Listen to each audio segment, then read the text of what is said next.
部长来了！哎，你好！哇，部长，你又带了什么？对，我带了这里一个很出名的菲菲云吞面。哦，你又吃？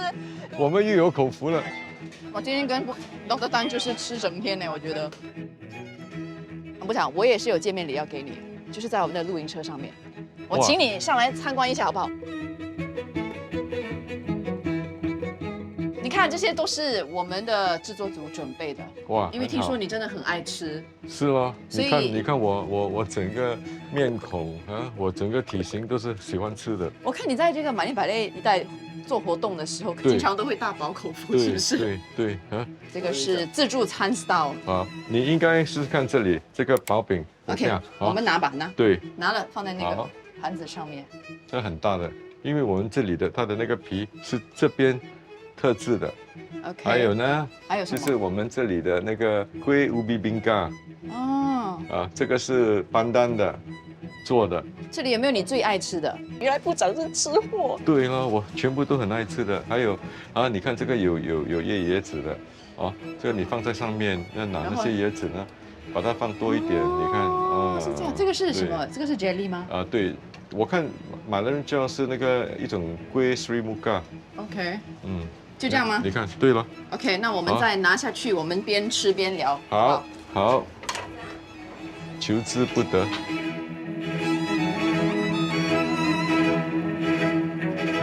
哇，部长，刚才我已经跟你吃了一碗馄饨面，对，现在你又带来了这个馄饨面，对，那这个肯定跟刚才不一样，你可以跟我说一下这个的故事吗？很出名的，对对对，主要的是他的那个时候他的公公是自己用手拉、用手打出来的。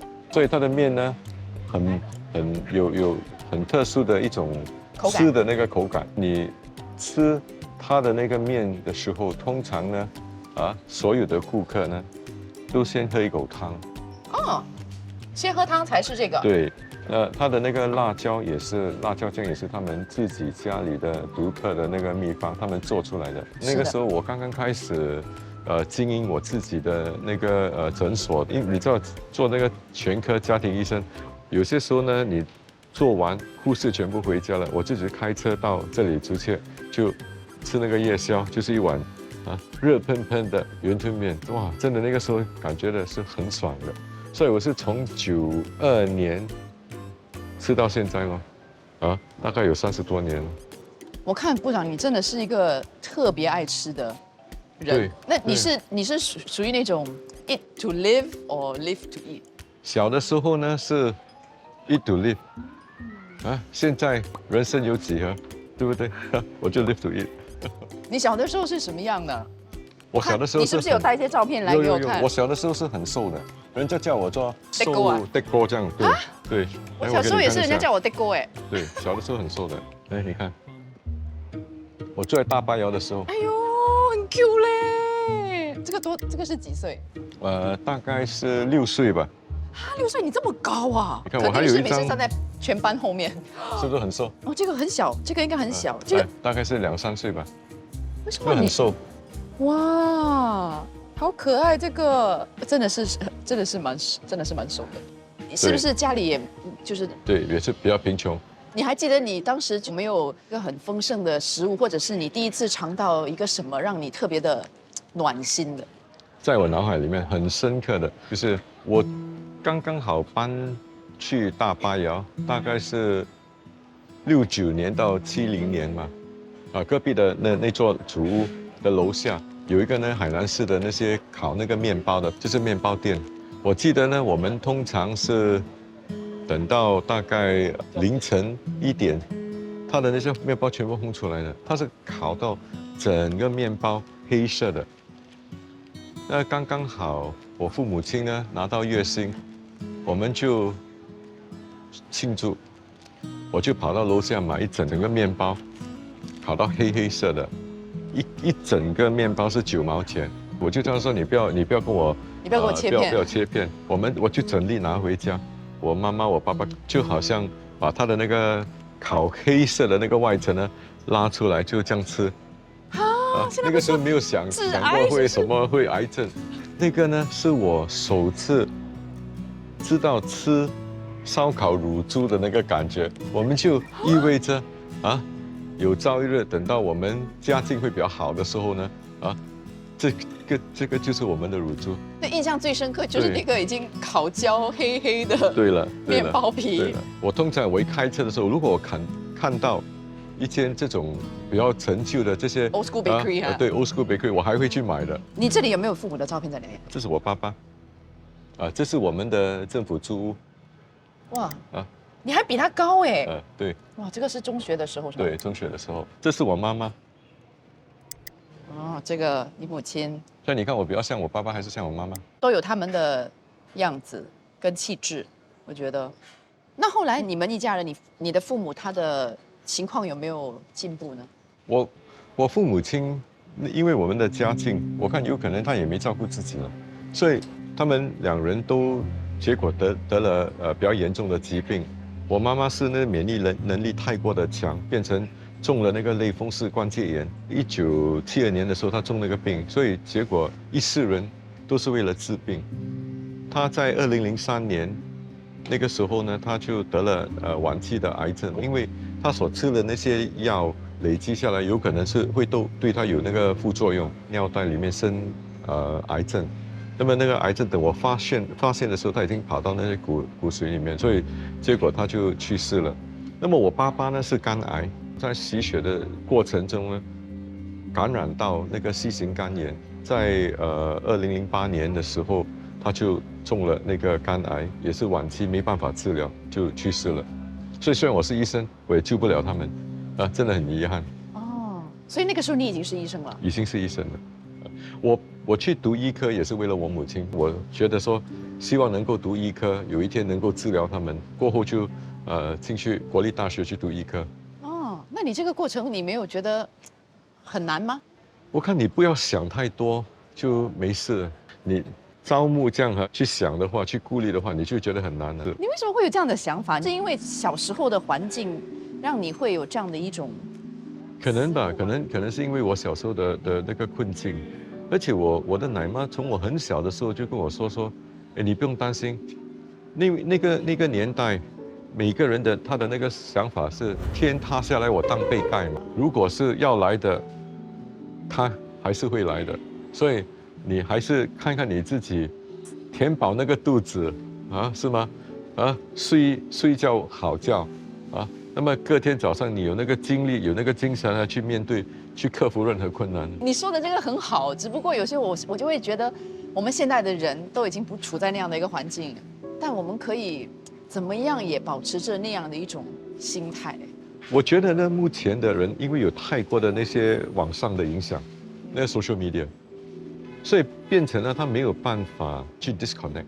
我觉得呢，在这种虚拟的那些结果的世界，并不用这么认真的而且最重要的是，学会能够看着自己笑一笑 ，laugh and the whole world laugh with you。所以笑也是这样过一生，你愁眉苦脸也是这样过一天。我觉得呢，乐观一点好了。所以你就爱吃，我也发现。对，因为吃呢不是一个人吃，要有朋友在一起，要有那些知己。好像你这样红颜知己，也爱吃的人，我们可以在一起吃，而且呢，如果能够再加上一点美酒，跟很要好的朋友在一起你每一天活的都是开心的。其实这个倒瓜包我也是有吃过的，所以我们现在一起。很出名的。你从小是吧？对，就有吃这个，你可能对跟我说一下你是多小吃这个？哇，很小。我妈妈有一个很要好的朋友。他是叫玉莲安迪，他的儿子呢跟我是大概是同年龄那么他是中华游泳池那个会员，就偶尔我就跟他一起去。那么你游完，你通常会很饿的，过后呢，我们就来到这个嘉东如切这里，就是吃这个倒瓜包。我们开始的时候在73、74年的时候，我看才2毛还是3毛钱而已。主要你要加这个，要加这个加料，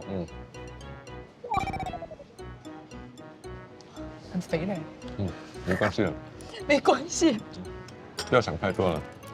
我喜欢把他们全部的一些不同的料全部串在一起。我喜欢它的那个卤肉，对我来讲呢，卤鸭，我觉得它的鸭脚、鸭颈都是很不健康的。它的鸭颈跟那个鸭肝，我比较喜欢。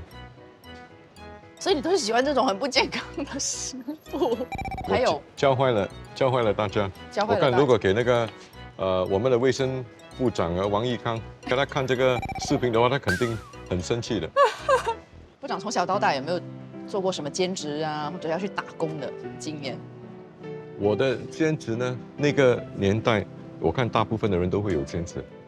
我记得我很小的时候，就是小6到中1的时候呢，我已经开始有一点那个就是教我的邻居的补习哦，数学、英文、科学等等。是你这里有吗？对 Monk's Hill 对，这是 Monk's Hill 啊。OK， 这是你是吗？这是我，这是 Science Club。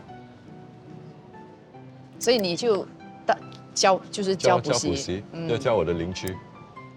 那么1个月能够赚几10块钱。哦。那么等到我读高中的时候呢，就比较多人找我，因为那个时候是凭着不用宣传的，就是凭着人家介绍对，你可以说我就从13岁就开始兼职教补习，到我大概25岁毕业，我也有考虑过卖保险，可是我看我的国药卖得不够好了，我连1中也做不到。就你不只是医生嘛，你确实也是有创立了很多个诊所，可以说是白手起家。但你是怎么做到的呢？我根本没有什么预先的那个计划或者是策划，也就一步一步来。那个时候我原本是要当外科专科，可是呢那个时候我记得呢，刚刚好我觉得我们整个就家庭医生领域，它大部分都是集中在CBD， 可是反而那些就是政府的新的那些主务区那些家庭诊所很少，所以那个时候我就写了一篇稿说，我说我应该开一整个集团，就是开那个连串的那些诊所，把所有的病人的他的那个他的病例全部联系在一起，所以我就创造了康威医疗集团。我跟我很要好的朋友，跟那个时候我的女朋友，现在是我太太了，就创办康威医疗集团。那个是在刚刚好是1990年，或者是1991年就开始，我那个时候才26、27岁而已。哇，好厉害哦，我觉得。因为那个时候是机会嘛，机会来了你就抓紧。